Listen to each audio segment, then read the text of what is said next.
이재봉 교수님, 강남역 블랙 시위 함께 참여를 해주시고 멀리 울산대학교에서 여기까지 오셨습니다. 그간에 이 부정선거 전반적인 가던 문제들에 대해서 왜 부정선거가 일어나는지 우재봉 교수님 초대하셔서 말씀을 듣도록 하겠습니다. 울산대 이재봉 교수님을 소개하겠습니다. 이재봉 교수님.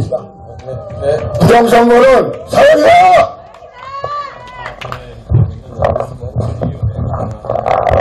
네, 안녕하십니까. 제가 좀 목이 좀 쉬었습니다. 그래서 이제 좀 차분하게 말씀을 드리겠습니다. 우리 지금 그 집회 참가자하고 또 경찰분들하고 숫자가 비슷한 것 같네요. 제가 82학번이고 여기 지금 경찰들이 제 아들 나이가 되는 분들도 있는 것 같습니다. 또 학생들도 학부생도 있고 석사 박사과정 학생들도 있어서 좀 많은 이야기를 해드리고 싶습니다. 일단 그 사전투표를 보면서 국민들과 경찰 여러분들도 굉장히 충격을 받으셨을 겁니다. 어떤 여자분이 한 손에는 이재명 표를 들고 한 손에는 빈 투표를 들고 이렇게 걸어가는 모습입니다. 그런데 기표된 표는 개표장 이외에서는 사실상 볼 수가 없는 겁니다. 그렇죠? 우리나라 현행법에서 기표된 표가 어떻게 개표장 밖에서 돌아다닐 수가 있겠습니까? 그런데요, 그날 발견된 게 은평구에서 그 장소에서 발견된 게 그러한 식으로 봉투에 있는 표가 3장이 넘었습니다. 언론에서 아무리 가리려 하더라도 증언이 있고요, 증거가 있고 이미 다 찍어놨습니다. 동영상도 있고요. 그런데 그것이 단지 그 은평구에서만 일어난 일이 아니고요, 그 서울 곳곳에서 일어났고요, 지방에서도 일어났습니다. 여러분, 그리고요, 또 한 가지 말씀을 드릴 거는 그 사전투표에서 발생한 일들이 방호복을 입은 사람들이 얼굴이 보이지 않지 않습니까? 다 가리고서 2인조씩 전국적으로다가 투표 참관인도 없고 또 개표 종사원도 없을 때 들어갔습니다. 여러분, 그 사람들이 표를 이렇게 들고 있는 사진들도 올라오고 있습니다. 여러분, 이것이 음모론인가요?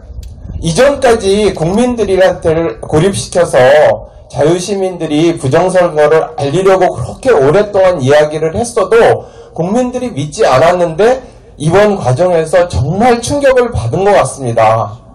그런데 우리가 지난 2년 동안 경험한 거는 그거보다 더한 일들이 많았습니다.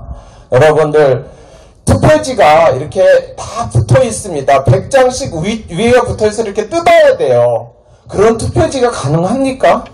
그런 증거들이 있고 직접 보여줘도 법원에서 받아들여지지 않았습니다. 여러분들, 투표, 뭐라 그러죠? 투표, 도장 찍는 거 있잖아요. 그거를, 도장을 찍는 걸 개인 도장으로 찍어야 되는데, 그냥 해가지고 만들어서 일괄적으로 선관위에 갔다가 다시 제조해서 나옵니다.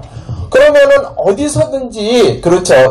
투표 전문관이죠. 투표 전문관 도장, 그렇게 관리를 하면은요, 어디서나 그렇게, 찍어서 만들어낼 수가 있는 겁니다. 또 하나 말씀을 드리겠습니다. 재외국민투표 있죠. 지난 총선 때 재외국민투표 아시죠? 외국에 있는 우리나라 국적을 가지고 있고 해외에 주재하고 있는 사람들 표가요, 유권자 수보다 더 많이 나왔습니다. 7만 표보다. 선관위는 거기에 대해서 아직까지 설명을 하고 있지 않습니다. 또 한 가지 말씀을 드리겠습니다. 여러분들, 우리가 전자개표기를 지나고 나면은요, 이미지 파일이 남습니다. 1번인가 2번인가 이렇게 있으면요, 지나가면은 그게 그렇게 파일로다 찍힙니다. 이미지 파일로 해서 그걸 보관해야 하는 겁니다. 그것은 정말로 중요한 겁니다. 여러분들, 종이로다가 우리가 그 투표지를 보관하는 것 이상으로 그것은 부정선거가 아니냐의 가장 중요한 요소입니다. 그런데 인천 재검표 때요, 민경욱 대표 재검표 때 법원에다가 뭐라고 얘기를 했냐면, 이미지 파일 없다, 우리 다 삭제했다. 이 이야기는 무슨 이야기냐 하면은, 나는 부정선거를 한 주범이다. 내가 나쁜 놈이고 내가 부정선거를 했다고 중앙선거관리위원회가 말을 하고 있는 겁니다. 여러분, 더 이상 어떤 말이 필요합니까? 자, 그런데 지금 제 아들 같은 분들도 있고 제 학생 같은 분들도 있고 저는 집은 서울입니다. 제가 97년부터 울산대학교 교수들은 이렇게 대체로 다 그래요. 그래서 지금이 서울이고 97년부터 매주 왔다 갔다 하면서 주말에 집에 오고 방학 때 오고 이렇게 해서 벌써 26년째 근무하고 있습니다.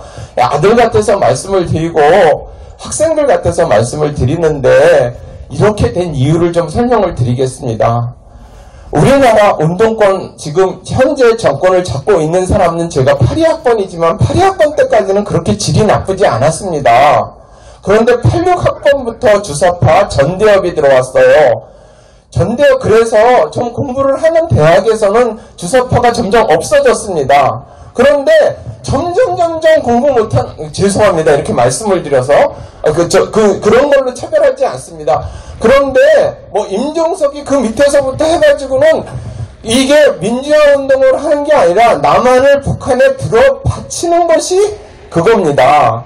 그 사람들의 목표였습니다. 그 밑에는 더해요. 한청년 세대는. 여러분들 그 사람들은 민주화 세대가 아닙니다. 여러분 김대중 대통령과 김영삼 대통령이 고문으로다가 용공 조작을 하거나 국가보안법을 갖다가 일부러 뒤집어 씌워서 한다고 그게 가능하다고 보십니까? 여러분들 좌파가 존경하는 노무현 대통령이 국가보안법으로 죄가 없는 사람을 뒤집어 씌워서 이석기를 집어넣을 수 있다고 생각을 하십니까? 이 사람들은 남한을 북한에 들어 바치는 것이 목적이었습니다. 그런데요, 이 사람들이 성장을 하면서 성남, 경기도, 서울시 이런데 요직에 들어가가지고 정치인들 들어가서요 다 장악을 했습니다. 별정직 공무원 장악하다 못해서 하청업체, 뭐 청소업체까지 장악을 해서 부패 공동체를 형성했습니다. 그 모델이 어느 모델이냐면 중국 공산당 모델입니다. 한편으로요, 제가 약간 더 얘기를 해도 되죠? 한편으로 정말 설명을 드리고 싶습니다. 제가 이게 전공입니다. 제가 사회학이기 때문에 정말 설명드리고 싶은 게 정말 안타까워서 나왔습니다. 우리나라가 망할 날이 멀지 않았다는 것을 너무나 눈에 잘 보이기 때문에 나온 겁니다. 저는 사실 건강이 좋지 않아서 언제까지 살지 모릅니다. 내일 죽을 수도 있고 1년 후에 죽을 수도 있고 6개월 후에 죽을 수도 있는데 나와 있는 겁니다. 설명을 드리면은요, 세계 공산화 전략을 중국 공산당은 포기하지 않았습니다. 여러분, 소련 공산당이 해체가 되고 난 다음에 많은 사람들은요, 이제는 공산주의 시대가 냉전이 끝났다고 생각을 했지만 중국 공산당은 세계 공산화 전략을 포기하지 않았습니다. 그리고요, 어떤 전략을 썼냐 하면 세 가지 전략을 썼습니다. 첫 번째는 하드파워 전략, 공산주의를 수출하는 거, 전쟁을 통해서 점령하는 거. 두 번째는 소프트파워 전략, 뭐냐 하면 문화적으로 침탈하는 거, 동북공정, 서남공정, 남방공정 이런 식으로 역사를 왜곡해서 침투해 들어가는 것. 마지막으로는 샤프파워 전략입니다. 뭐냐 하면은 여자와 돈으로 사회 권력층이라든지 정치인의 언론인 교수들을 매수합니다. 미국에서도 그랬고요. 유럽에서도 그랬습니다. 벌써 20-30년 됐습니다. 그런데요, 시진핑이 집권을 하고 난 다음에 경찰 여러분 정말 잘 들어주시기 바라겠습니다. 그런데요, 시진핑이 들어오고서 세계 공산화 전략이 정말로 노골화됐습니다. 그리고 대한민국을 기본적으로 속공으로 생각을 합니다. 전통적으로. 우리 조선 500년이 사실 그랬거든요. 조선 500년이 중간에 망했잖아요. 명나라가. 망한 나라의 황제를 기르기 위해서 창녕궁에다 대고단을 세워놓고 밤에 몰래 제사를 지냈습니다. 그러니까 청나라 사람들이 보고서 너희들은 어쩌렇게 정신을 못 차리냐. 망한 나라가 그렇게 좋냐? 그리고 너네들 소중하라고 그러면 좋냐? 이럴 정도로 중국의 속국이었습니다. 경찰 여러분, 지금 독립문은 일본에 대한 저항의 표시가 아니라 대한민국은, 조선은 중국의 속방이 아니라는 것을 나타나기 위해서 조상들이 만들어 놓은 겁니다. 그런데 지금 문재인 정권에서는 탄핵서부터 해가지고 중국 공산당이 본격적으로 개입을 합니다. 왜냐하면 사드 배치를 박근혜 정부에서 했죠. 그거를 갖다가 박근혜 정부를 종중정부, 그러니까 친중정부로다가 바꾸기 위해서 거리에 사람들을 동원하는데 중국 유학생과 중국 스파이들이 엄청나게 많습니다. 그리고 많았습니다. 그리고요, 여러분들 각 대학에 연대, 한양대, 외국어대 잘 들으세요. 여러분들 복학하면은 공자학원이라고 있습니다. 대학에. 공자학원에서는 무엇을 하냐 하면은요, 아이들 모택동을 찬양하고 시진핑을 찬양하고 중국 공산당을 찬양하는 걸 가르칩니다. 중국 공산당이 자기네 돈으로 와서 세워져서 그래요. 근데 학생들은 거기서 연수를 하면 유학의 기회를 받을 수 있고 연수의 기회를 받을 수 있고 교수들도 무료로 연수를 갔다 와요. 그러니까 이렇게 벌써 그게 2004년도부터 시작이 됐습니다. 대한민국에서 최초로 가장 종중이 심합니다. 여러분, 여야 정치인들이 왜 부정선거에서 한 목소리인지 아세요? 왜 지금 이 부정선거가 나왔는데 여당 정치인들이, 야당 정치인조차도 부실이라고 그럴까요? 부실이라고 그러는 이유, 저 언론인들도 부실이라고 그럽니다. 왜 그런지 아세요? 저 사람들한테 중국 돈이 들어가 있습니다. 여러분, 중국 공산당한테 샤프파워 전략에 의해서 웬만한 사람들 다 넘어가 있습니다. 여러분, 제가 이 말이 사실이 아니면 감옥에 가겠습니다. 그리고 사형을 당하겠습니다. 많은 나라에서 정신을 차려서요, 미국과 유럽에서 중국 스파이들을 몰아내고 중국 여자 스파이를 몰아내고 새끼를 쓰는 여자들을 몰아내고 그리고 공자학원을 폐쇄했습니다. 그런데 대한민국은 여야 종중, 그러니까 종중국 매국 경쟁을 합니다. 누가 더 충성을 하느냐 경쟁을 하고 있는 거예요. 당시에 청나라한테 민비와 대원군이 더 충성 경쟁을 해서 누가 앞장서서 조선을 들어바치느냐 마찬가지로 대한민국은 여야가 경쟁적으로 나라를 중국에 들어바치고 있습니다. 전 세계에서 가장 경쟁력이 있는 원전을 중국에 들어바쳤고요. 태양광 패널 아무 쓰잘데기 없는 거를 여러분들 친환경이라고 그래가지고 문재인 정권이 그냥 사들였습니다. 설거지를 해준 거죠. 우리나라에 차이나타운을 30개 이상 군사 요지에다 세우게 해줬고요. 강남이나 대한민국 요지의 부동산을 갖다가 중국 사람들, 중국 공산당 아무 대출 규제 없이 사들이고 있습니다. 제 말이 거짓이면 제가 책임을 지고 감옥에 가겠습니다.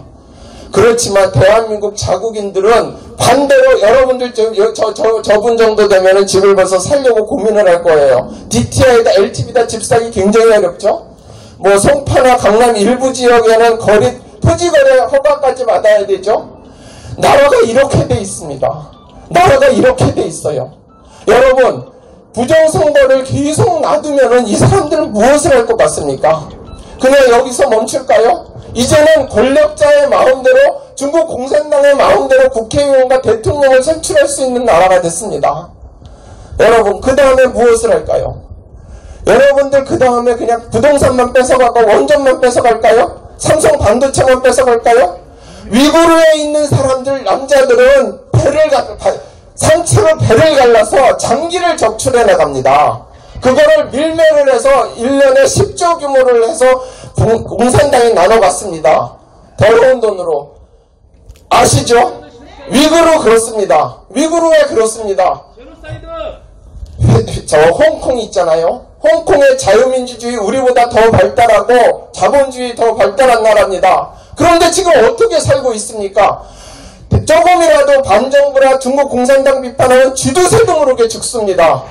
여러분, 대한민국을 살려야죠. 대한민국이 어떻게 지켜온 나라입니까? 대한민국의 조선 500년 치욕을 딛고서 자유민주주의로 편입돼서 6.25를 겪고 그리고 이 부강한 나라를 일구지 않았습니까? 여러분, 지금 겨우 중국 공산당한테 이렇게 들어바치는 종중 매국 정권, 문재인 종중 매국 정권에 부역하는 선관위, 국민주권은 다 없어진 겁니다. 여러분, 경찰 여러분, 여러분들이 지키는 사람들은 대한민국이 돼야 되고 대한민국 국민이 돼야 되는 겁니다. 중국 공산당에 부역하는 문재인에 부역하는 선관위를 갖다 지키는 것이 되어서는 아니 됩니다. 여러분, 한 번 살다 죽을 목숨이죠. 어떻게 살겠습니까? 구차하게 살겠습니까? 아니면 떳떳하게 살겠습니까? 정말 부탁드립니다. 이분들이 어떻게 보면 굉장히 목소리가 크고 어떻게 보면 거칠어서 여러분들이 왜 저래? 저렇게 해가지고 될까? 여러분, 이게 대한민국의 모습입니다. 여기에 수십만, 수백만이 와서 자살을 하고 죽어야 됩니다. 사실 대한민국의 민주주의를 위해서. 그런데 지금 현실이 이 숫자가 대한민국을 나타내고 있는 겁니다. 아마도 이번 대선이 끝나면 선거는 없어질 테고 이나마 남은 숫자도 없어질 겁니다. 여러분, 나중에 2등 국민이 돼서 여러분들의 장기가 중국 공산당한테 바쳐지고 여러분들의 딸들이, 여러분들의 여동생이 옛날 처녀 팔려가듯이 팔려가고 중국인들 발 마사지를 하고 사는 나라가 어딘지 아십니까? 북한이 그렇습니다. 북한이 발 마사지를 해서 중국에 팔려갑니다. 그 주체의 나라. 그러나 주체의 나라가 되고 나서는 여러분, 임종석이나 이런 놈들은 다 미국으로 도망가 있을 겁니다. 문재인도 도망가 있을 겁니다. 중국 공산당의 상위 1%는 미국 영주권을 가지고 있는 그런 위선적이고 더러운 놈들입니다. 경찰 여러분, 그리고 국민 여러분, 우리 시간이 많이 남지 않았습니다. 부탁드립니다. 대한민국을 위해서 마지막 목숨을 다 해주시기 바랍니다. 자, 죄송합니다. 너무 오래 말씀을 드려서. 감사합니다. 털간요 내야 돼, 털간요. 안녕하세요. 네, 네, 화이팅입니다.